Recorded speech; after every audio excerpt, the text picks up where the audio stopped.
Hello, ladies and gentlemen, and welcome back to the Ages of Chaos. Now, as I said last time, this one's going to be a slightly heavy-hearted one. We do like, in the Fluff and Hammer, we do like to keep things enthusiastic, we do like to keep things positive, because, quite frankly, the new Games Workshop, as they are, is absolutely wonderful. We have very little but praise for them, and the products they've been putting out are amazing. But it wasn't always the case, sadly. Now, before we get on to the transition from 2nd Ed 40k to 3rd Ed 40k, and therefore the 3rd Ed Chaos Codex, which, well, you'll see, there is something we need to talk about in Fantasy Battle, because there was yet another Realms of Chaos boxed set. Another big, massive box set with a massive stonking book in it, which was sort of made to coincide with an entirely new miniatures line. You had, and most of them were metal, interestingly.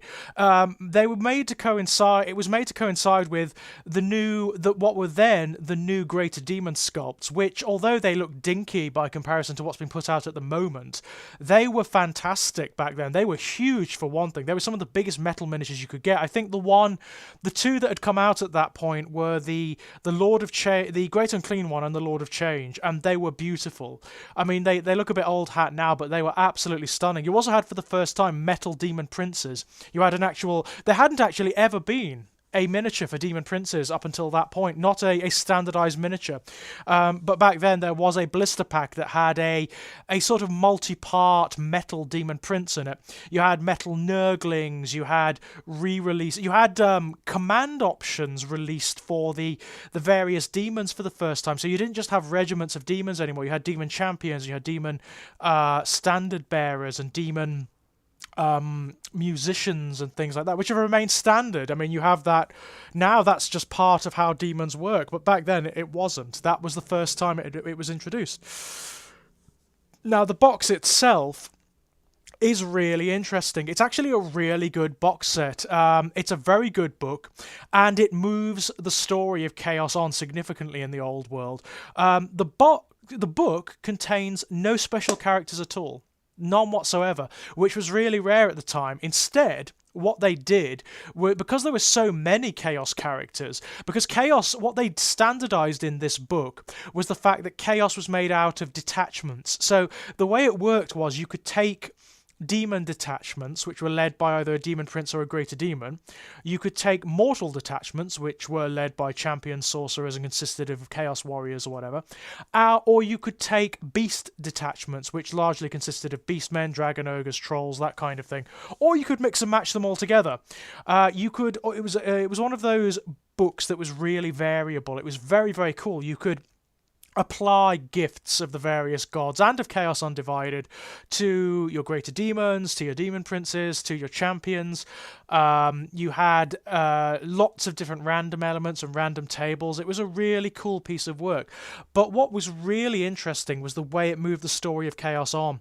This was one of the earliest instances in which you have some of the core northern tribes described, like the Kurgan, for example. But it's also the first time that you have a coalescence of the background around particular figures. So this is the instance in which Archaon is introduced. You had this separate book released alongside the Realms of Chaos box set, which was called Champions of Chaos. And Champions of Chaos, I think, contain 9 different Chaos characters, most of which have gone the way of the dodo now. Most of them aren't in the background anymore, or they've been swiftly done away with. You had Archaon for the first time. His original miniature, which was not that impressive, it has to be said. Valnir the Reaper, who doesn't exist anymore. Count Mordric the Damned, who doesn't exist anymore. Scylla and Fingrim, who doesn't... Scylla actually does still exist. Scylla is one of the very, very, very, very, very, very, very, very, very few characters that still exists in AOS now, and has had multiple different incarnations. You have Egrim Van Horstman, which is one of the very first Chaos miniatures I ever bought and painted and put together. Zeechan Chaos Sorcerer on the back of a big double-headed Chaos Dragon. Had a very ignominious end in the end times. He tried to contain the wind of light, and it blew him apart. So he's gone. He's absolutely dead. You had the Slaneshi demon prince Azazel. You had Azazel, who I love. I absolutely love Azazel, but nope, he's not in the background anymore. And one or two others. Oh, Amon Shakai. Amon Shakai, the greater demon of Zeech, the Lord of Change. He's not in the background anymore either. So most of them have gone away. But for the first time, you have this notion of the arch messiah of chaos, sort of the equivalent of Abaddon, basically, in fantasy battle, gathering together the various tribes and forces of chaos and uniting them under his banner. It was such a big event that they did this wonderful thing in White Dwarf where they had, it was sort of like the Arena of Champions, where they had special characters from all the different armies fighting together, and then they threw in a wild card, which was a bloodthirster. And back then, greater demons in general were like uber gods. They were at least the equivalent of special characters or dragons, and if not worse than that. And ironically, it was the bloodthirster that won. I think the last round it had to fight against Nagash, I believe, and it won. The Bloodthirster killed all of them. So the greatest character in Warhammer at the time wasn't a character, it was a Bloodthirster. So there you go. But yeah, the book is fantastic. It has real character. It has a lot of this for the first time since the Realms of Chaos days, it has these wonderful border artwork that really, it's very twisted and very occult and very organic and gives you a feel for what's going on. The miniatures range at the time was fantastic. Oh, I missed a character, Gore Thor. Of course I missed a character, Gore Thor, who is no longer in the background, but Gore Thor was a really significant character at one time. Gore Thor is the Beastman equivalent of Archaon. So he's like the messiah of the Beastmen. He's a Beastman who is actually not limited by his intelligence or by tribalism. He's actually very, very clever and works to unite the Beastmen against the forces of order. Lovely miniature as well. He used to ride around on a chariot and used to have this big helmet made out of the skull of a monster. Gorgeous, gorgeous miniature. Great character. No longer in the background, sadly. I'd love to see Gore Thor come back. Really, really would. Loved Gore Thor.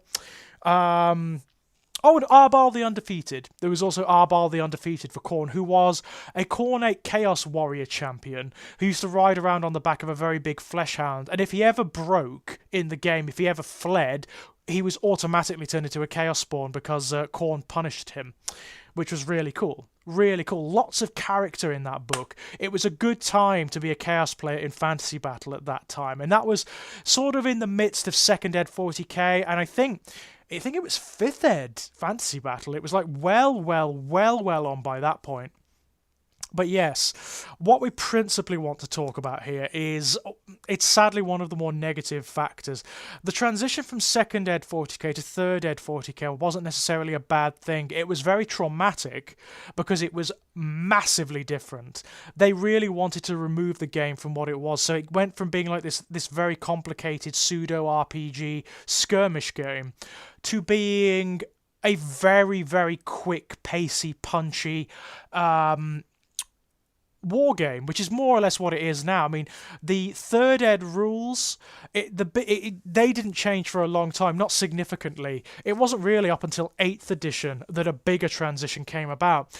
But the transition from 2nd Ed to 3rd Ed was quite traumatic, obviously, because it meant that everyone's codexes were invalidated overnight. And it also meant that everyone's army lists were invalidated overnight. So the transition was quite painful. What Games Workshop were doing, they started to release codices very, very, very quickly. It was like one a month. Very much like it is for 8th Ed, but for 8th Ed, they've planned it out. Clearly, they planned it out and everything is working.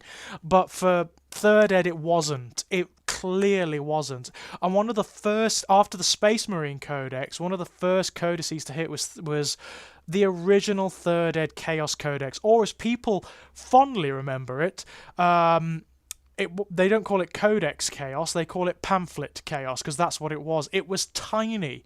It was this ridiculous, very, very thin book. Awful cover. I mean, genuinely awful artwork in this book, which attempted to port over a lot of the stuff that occurred in 2nd Ed to 3rd Ed with a minimal of fuss. Unfortunately, it was rushed out the door, and that is very, very, very clear. There are so many problems in it. There are so many problems in this book. You have situations whereby you can do things like, say you have a Plague Marine unit. You can give the Plague Champion the Mark of Khorne, or the Mark of Slaanesh, or the Mark of Tzeentch. Say you have a Chaos Lord with the Mark of Khorne leading an army of Khorne Berserkers. All the Khorne Berserkers are fearless, so they'll never run away, but the Chaos Lord isn't. The Chaos Lord can run away. It's absolute nonsense. It is such a badly thought out book.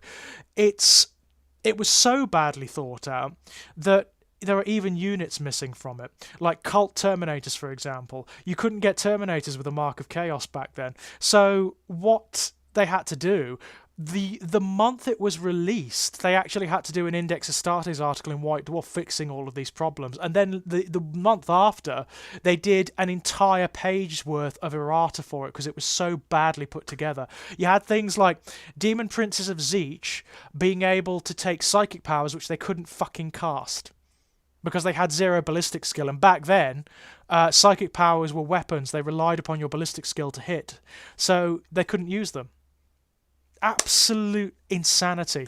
The book was an absolute mess, and people hated it. People absolutely loathed it. Now, one thing that did happen, and that it did lead to, which was a very positive turn, I feel, was the creation of the Index Astartes articles, which were articles that featured in White Dwarf on a monthly basis, and each of them featured one of the Space Marine Legions. They introduced the full background for the Space Marine Legions, and also special rules for them. And that was a very positive thing because it led to this wonderful elaboration of both the Chaos Legions and the Loyalist Legions.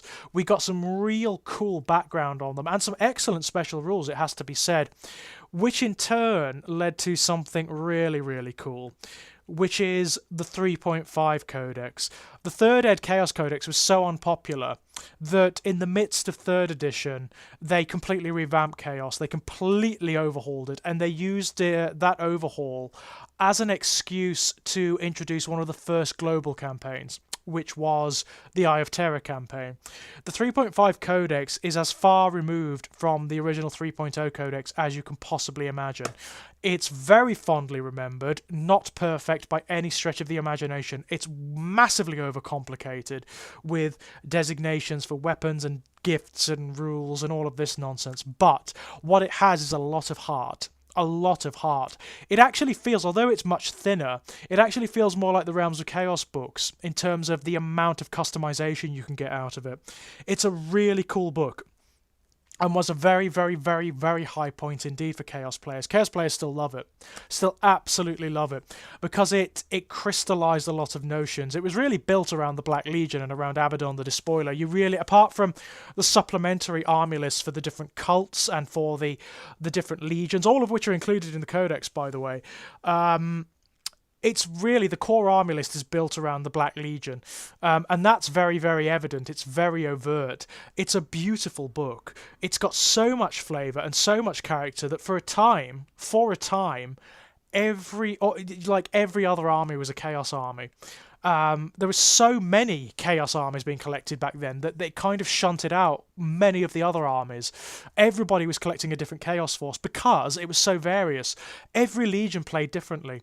Khorne Berserkers played significantly differently from Thousand Sons. Thousand Sons played significantly differently from Emperor's Children. Emperor's Children played significantly differently from Night Lords, and so on and so forth. There was a problem with balance. The Codex was not internally balanced. It was not balanced again. It was a totally different format from all of the other codices out there, which was a great shame. A great shame because it kind of shone an unflattering light on the other codices. It demonstrated how poorly put together they were. And as a result, it was just the best codex, which was a problem in competitive terms, especially given that certain legions were just better than the others. Iron Warriors were insane back then. Iron Warriors could put out so much raw ordnance and firepower. It was ridiculous. Emperor's Children. Emperor's Children were absolute nightmares back then. You could put together monstrosities. You could put together demon princes from the army list back then of Slanesh that would make Magnus and Mortarion, as they are now, look like grotlings. Basically, it was one of the core problems of the Codex was that it was massively abusable, but one of its benefits was that it just delved so deeply into the lore of the Chaos Space Marines, and it really it entrenched and enshrined this notion that they are ancient. These guys have been fighting for so long, and that they even like the new recruits, like the renegades and whatnot, they have been every waking moment is combat. It's competition. It's a kind of Darwinian tribalism. They are refined in the way of combat in a way that even the Imperial Space Marines are not, because they have to fight. Every moment is paranoia. They're fighting against everyone. They're fighting against their subordinates. They're fighting against their commanders. They are trying to establish themselves in this condition where only the most ruthless and capable survive. It is absolutely brilliant. It is an absolutely wonderful status quo. You have the introduction of things like the Defiler, demon engines, the very first big demon engine in 40k. You have the Defiler. You have things like the background of the Raptors, which would eventually split into the Warp Talons as well, becoming cohered and much more interesting, much more fascinating than it used to be.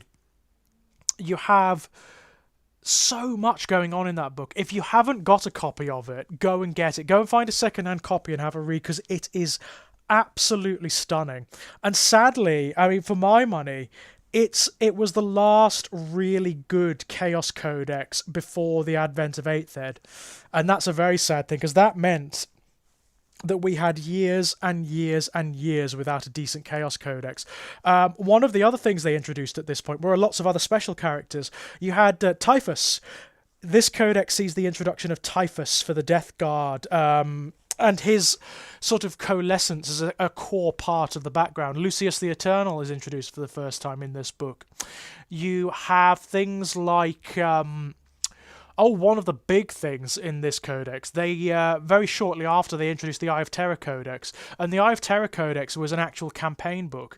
This was one of the first times they ran a really big campaign that they proclaimed was going to change the background of the 40k universe significantly depending on the outcome. It didn't, by the way. By all accounts, Chaos just won. Chaos just won that campaign, but because they didn't want to change the status quo, they retconned it so that Chaos didn't win. Basically, it's really frustrating, which is something they don't do now, by the way. They've learnt their lesson, so all kudos to Games Workshop on that one. They introduced the Iva Terror campaign, which had like divergent army lists for established armies. So you had for Chaos, you had the Lost and the Damned, which were all mutants and cultists and beast men and that kind of thing. For the Space Wolves, you had the Wolfen, which are now obviously part of the core army list, which had only just returned at that point, by the way. The Wolfen returned from their sojourn in the Eye of Terror to combat Chaos, specifically to combat Chaos. You had a specific Imperial Guard regiment whose name I can't recall off the top of my head, and you also had Ulthwé Strike Forces for the Ulthwé Craft world, which was a very fast Elder army that could deploy very quickly. It lacked some of the specialist units like Aspect Warriors, but it was really quick and very, very strong indeed. It was so much fun. That era of Games Workshop was what got me back into the hobby after the disappointment of Third Ed, and I was only a kid at the time. I was like 19, 20. I just started university, so I for the first time ever, really, I had my own money. So I had the money to spend, and it was the first time I really started to get into the hobby. I went berserk. I started painting a Black Legion army. I started painting a Word Bearers army. I started painting Thousand Sons and Death Guard, and so many different armies. It was ridiculous. I went berserk back then. I do distinctly recall getting a Keeper of Secrets, the original metal one, the old metal one, painting it up and just being in love with it. One of the first miniatures I was really proud of, and then it broke to bits and I lost it somewhere. I can't believe that. I wish I still had it. I so wish I still had it. But Yeah, I mean, this actually hasn't been as negative a video as I thought it was going to be. The third Ed Chaos Codex, the original one, worth owning as an historical curio. If you could get it for cheap, get it and compare it to what's around now, and you will be flabbergasted at how bad it is. By contrast, pick up the 3.5 Codex and you'll think, wow, that is a stunner. That's an absolutely stunning piece of work. Sadly, as we'll explore in the next video, then the next video is going to probably be the most negative in this entire run, so prepare yourselves. It may even be a bit of a rant, to be honest. It may be a bit of a rant.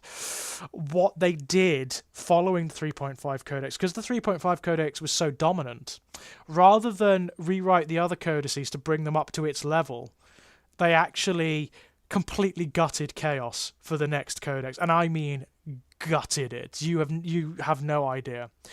Next time, we'll explore Codex Chaos Space Marines 4.0 and Codex Chaos Demons. It's going to be fun. It's going to be a rant, I guarantee you. So, until next time, ladies and gents, bye-bye!